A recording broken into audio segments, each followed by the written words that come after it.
Once there was a little girl, bright-eyed and happy. She was born into a family of a mother, a father, 2 older sisters, and an older brother. She lived in a nice, red brick, upper middle class home. She had nice things. She attended a nice church regularly. So to the world, it seemed like this little girl had a pretty nice life. But what the world didn't know was what happened inside the nice walls of her nice home.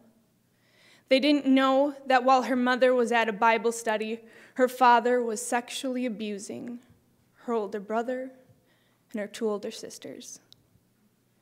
The world didn't know that on Mother's Day, her father delivered divorce papers instead of flowers.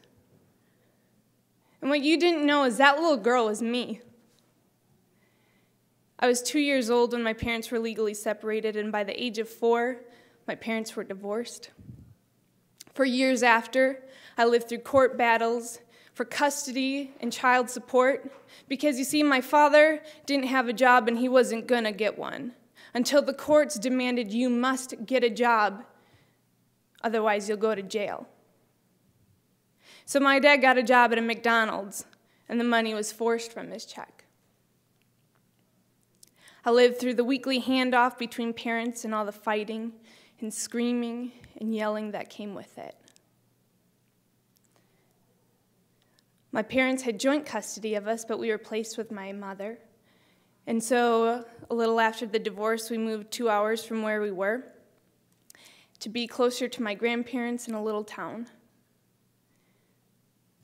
When we moved, though, we had nothing. We had no money, no food, no home. My mom had no prospects for a job. We had literally almost nothing. And it was at that point when God came down and he said, "These are my children, my babies. I love them so much, and I'm going to flex my arm and show myself strong." So by the grace of God, somehow, we got a home. And it was at times when we had no money for food that people left food on my doorstep. And we had so much that somehow, we had to get 2 refrigerators. I don't know how we afforded them. People kept leaving us food. People kept bringing it to us, to the point where we had to say, "No, I'm sorry, we're full. We can't. Sometimes we had to say, "Okay," and bless others because we had been blessed. It was times during Christmas when my mom had no money for presents when God said, "I'm going to show myself strong." Because what mother wants to say to her child, "Baby, honey, I'm so sorry. I can't give you anything. I got nothing. I love you." No mom wants to say that. It was that Christmas that God came down in all his might and power and glory, and our dining room was full of presents. I don't know how they got there, but we couldn't walk into our kitchen. It was so full. And God's glory came down and entered that room. His presence filled that place in the form of presents. You see, Jesus says on the Sermon on the Mount, "Blessed are the peacemakers, for they will be called children of God." I was making my peace because I grew up thinking I don't really have a dad. I had a man with a familiar face who gave me candy when I was little, presents when I was a little bit older, and money when I was fully grown. He was a man that came in and out of my life as he pleased. He was a man whom my mother begged of her children, "Please do not be alone with him. Please stay together. Please, please, please don't let him touch you." What mother wants to say that to her children? A child wants to hear that of her father. So it was one night when I was praying with my mom, and God spoke to my heart, and he said, "Let me be your daddy." I cried. See, Jesus said, "Blessed are the peacemakers, for they will be called children of God." At that point, I began my peacemaking. I began to make peace with the fact that my dad couldn't offer me the things that I seeked, that I sought, the things that my heart cried out for, a man that would never leave me, never forsake me, a man that I could trust, a man that would always be there for me. I began to make peace with the fact that I had a father, though, who was looking down at me from heaven. He was the father that I longed for, that could give me everything I ever asked for. My Father is the King of all kings, the Lord of all lords, the God most high, El Shaddai, Elohim, Emmanuel, God with us. You see, you're a peacemaker too. You are a child of God. And it is not you are a peacemaker, therefore you're a child of God. It is because you are a child of God that you can begin to make peace with the things, the people in your life that have hurt you the most. You can begin to be a peacemaker and make peace with these things because you have been given the grace as a child of God to do so. October 12th, 2010 was the last time that I spoke to my father. It was about 9 or 10 o'clock p.m., and it was his birthday that day. So I decided I would call him to see how his day went. For the next 20 minutes, I had a really awkward conversation with him. It was like trying to have an intimate conversation with a total stranger because, you see, I hadn't talked to him since June, 4 months before. And the last time I talked to him before that, I don't know. I hung up the phone, life went on. I tried calling him a couple more times, no answer. My older sisters tried calling a couple times, no answer. My brother, well, he stopped calling a long time ago.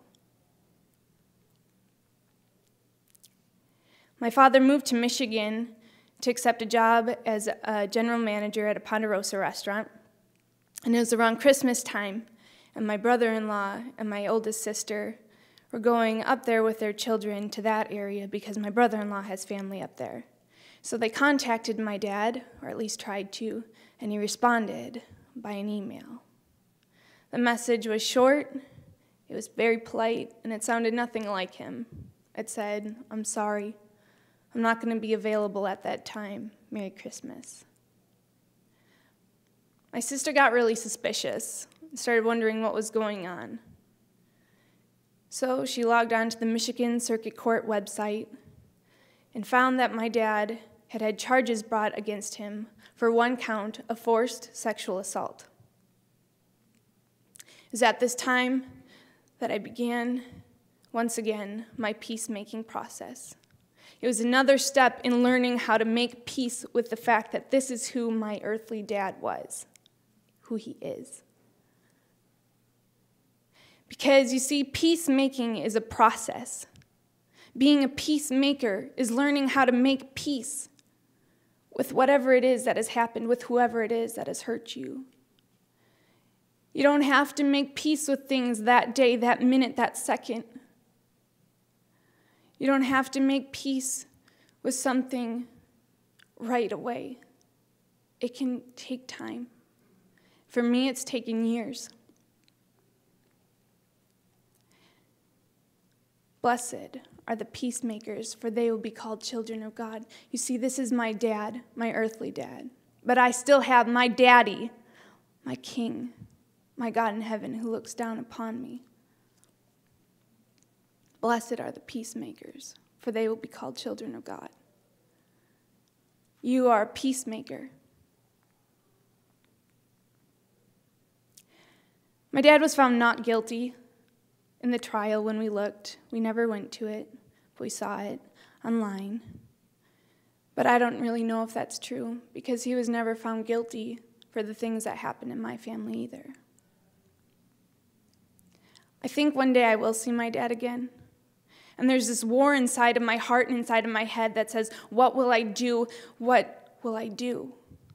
Because, you see, part of me wants to say to my dad, wants to scream and say, how dare you?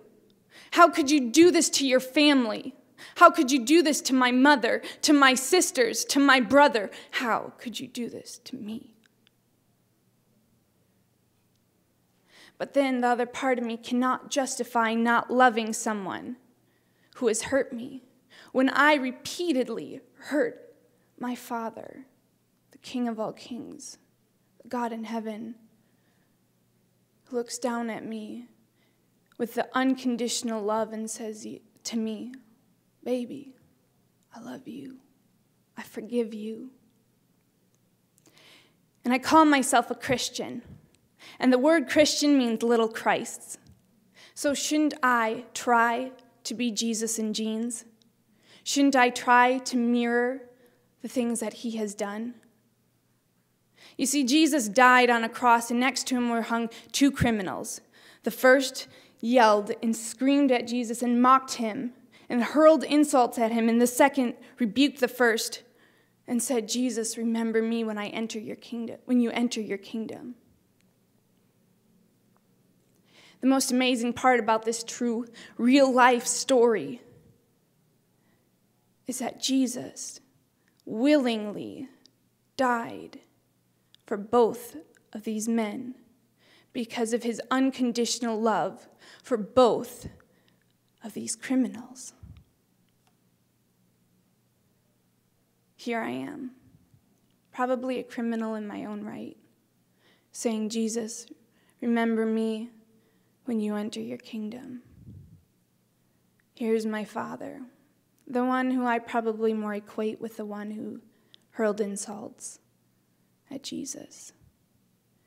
Yet Jesus died for me, and Jesus died for my Father, and he died for each one of you, and he died for the people that have hurt you the most. Blessed are the peacemakers, for they will be called children of God. My prayer for you today is that you can be a peacemaker and begin to make peace with the things, with the people, with the person who has hurt you most in their life. My prayer for you is that you can offer the forgiveness at some point in your life that Jesus has so willingly offered to us. I believe that C.S. Lewis understands this type of forgiveness. Real forgiveness means looking steadily at the sin that is left over without any excuse, after all allowances have been made, and seeing it in all its horror, dirt, meanness, and malice, and nevertheless being wholly reconciled to the man who has done it. To be a Christian means to forgive the inexcusable, because God has forgiven the inexcusable in you. My prayer for you today is that you can be a peacemaker. My prayer for you today is that you can find and see the honor of what it means to be a child, a son, a daughter of the Most High God, El Shaddai, Elohim Emmanuel, God.